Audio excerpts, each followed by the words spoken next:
this is not Houston Texans franchise. I already recorded the playoff game, and I promise it's going to be a really good one. But that's going to happen next week. Today I wanted to talk about Draft Day Sports Pro Football 2023.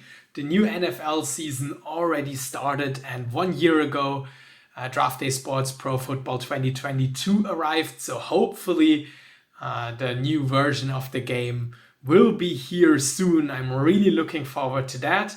And I wanted to use the opportunity to talk about 10 things I want to see in the new game. Some of these things I already touched on previous episodes, things that are just a must-have in my opinion. I also went through the forum and looked what other users wrote and included a little bit of that. So I think out of those 10 things, there should be some things that would be really cool to see in a future game. I know that there's maybe not much time left to the new game. Maybe some of these features are already included. Maybe some of these features might be something for further games. And without further ado, let's jump right to point 1.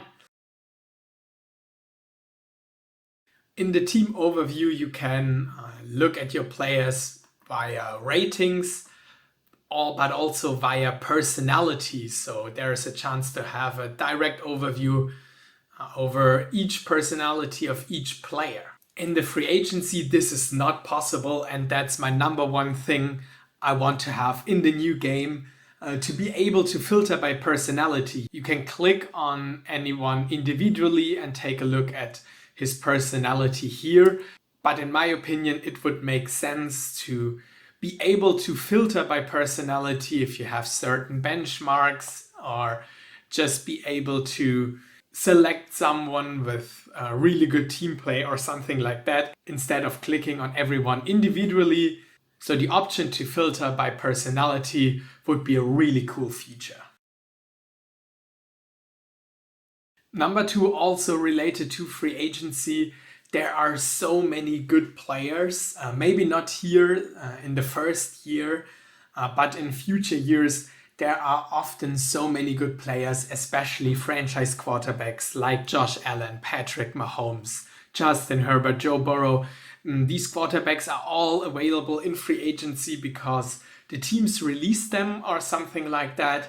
So in my opinion, this could use a little bit of tweaking, that maybe not too many good and young players are in the free agency, but rather older ones like here, or not so good ones.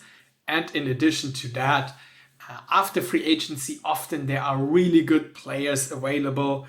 I think that's not the worst thing. Just wanted to mention that free agency could use a little bit of tweaking.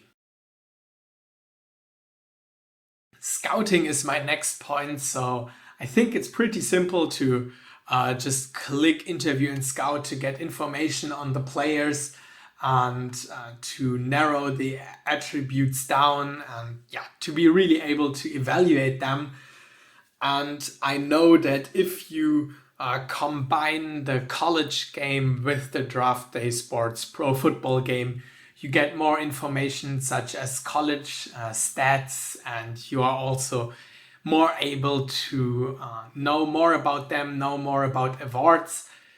But I think also for generated draft classes without combining the pro football game with the college game, it would be cool to know a little bit more, like mock drafts throughout the season, different awards for different players, scouting emails with more information, storylines, and just being able to get to know the prospects already during the year and not only 1 week before drafting, to also be able how to approach free agency, if there are any blue chip players. And I just want to build a closer relationship with those draft prospects and already being involved throughout the whole year and not only 1 week before the draft. One of the most important points for me are draft trades. I asked for that multiple times in the past and also said it in the Texans videos. I think that's something that needs to be adjusted and needs to be fixed. So first of all, right now with the Chiefs, I have 3 first-round picks. I traded for one just for the sake of the video. So right now, Jets are first overall. And if I want to trade for the Jets pick, that's not possible. So I can select all of my 3 first-round picks, add Patrick Mahomes and Tyreek Hill to that just for the first overall pick. I would assume in reality the Jets would sprint to the table and accept the trade. But here, okay, they are below the salary cap. But let's take the Giants, for example, who pick 3rd overall, if I'm not mistaken. Same offer. Also Tyreek Hill, Patrick Mahomes, 3 first-round picks for their first-round selection. And they're not interested in giving up this pick early. And in my opinion, they would accept that all the time. So here in the game, you are not able to trade into the top 5 no matter what you are offering. And that's a little bit sad, in my opinion. Of course, the first overall pick should be worth a lot and it should be really costly to trade to first overall, but somehow it should be possible and not totally blocked by the game. And also the early picks don't really have much value. Seattle Seahawks with the 10th overall pick.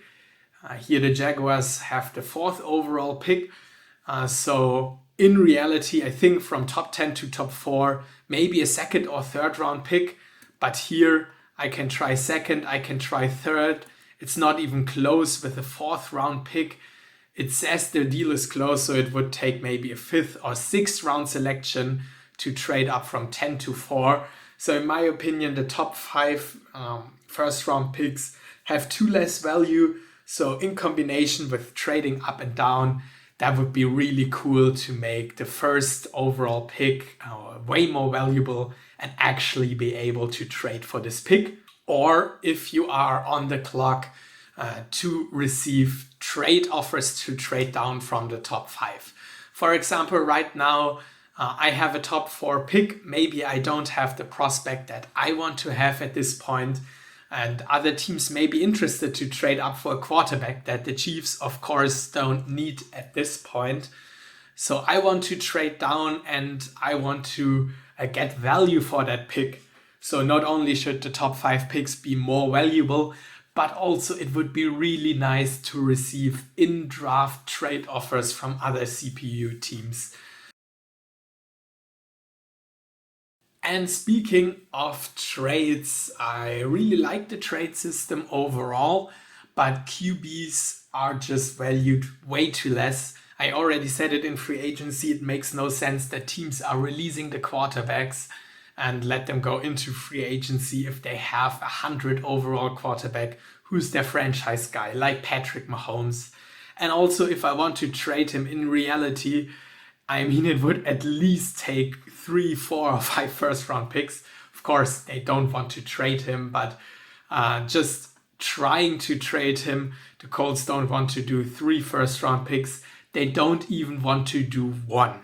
So in my opinion, quarterbacks should have way higher value. I understand that the contract is really high with 45 million, but Patrick Mahomes for a 2nd round pick, that's not the way to do it. So in my opinion, QBs need a little bit of higher value. And going back to the draft, another really cool thing would be compensatory picks.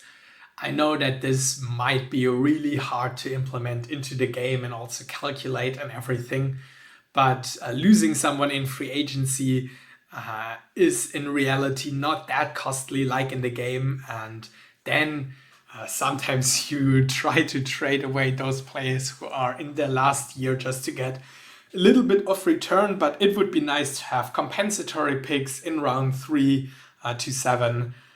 But yeah, that's just a minor thing that would be really cool, but I understand that this might be really hard to implement. Links in emails is also something that would be very handy, to just being able to click on the players when they are in the injury report or in the training camp report, just to be able to directly click on them. Same for draft prospects. So in the emails, I think if there are players mentioned, there should be a link to directly click on the player card. And looking at the stats, I already really like how many different stats there are. Also for the O-line with pancakes, sacks allowed, missed blocks, that really gives you an idea how to evaluate the O-liners. But of course, there is always something that can be improved, especially on quarterback. It would be nice to see turnover-worthy throws. I can see the interceptions in the end, but interceptions always also something with luck or not, and depending on the wide receiver, on the defense, turnover-worthy throws would be something that might help to evaluate the quarterbacks and might make my decision easier, which Texans quarterback in the rebuild series is going to be the starter in the future. Position-wise, I already talked about that in my Josh Allen against Josh Allen video. Linebackers and linebackers are not the same position. At least in reality, we have off-ball linebackers and we have edge players like TJ Watt, who are a 3-4 outside linebacker. And in the game, every linebacker is the same. So here, TJ Watt would actually play middle linebacker. Of course, also pressure the quarterback, but also being more in coverage. And it would be nice to have a distinction there between linebacker edge or 3-4 linebackers, also 3-4 defensive ends or 4-3 defensive ends. I know that this complicates some things, but in my opinion, players like Josh Allen, TJ Watt, typical 3-4 outside linebackers should not play at an off-ball linebacker position here in the game. And the final thing, player chemistry. That was something I read on the forum. Really cool idea. Here you can see the created screenshot, how it would might look like. And this user had a really cool idea to implement player chemistry, and that could actually affect the way how you build your roster. If you want to keep someone who already stayed in on the team, who may have chemistry with the quarterback as a wide receiver or something else, that just improves the team overall and improves the way how you build the roster and how you decide on bringing new players in. Also, player chemistry could be something that could be trained in training camp. You can focus or doing one-on-one trainings. I'm just creating ideas here. That would be a really cool feature. But with that said, I'm really interested to see what Draft Day Sports Pro Football 2023 will bring, which cool new features will be available. I really enjoyed the game so far, so I'm pretty looking forward how Wolverine Studios is going to develop the game and what new features will be available. There's still some time left to play Draft Day Sports 2022 and to focus on the Texans. As said, next week will be the first playoff game of this year. It's going to be a good one. Thanks for watching and see you next time. Bye bye.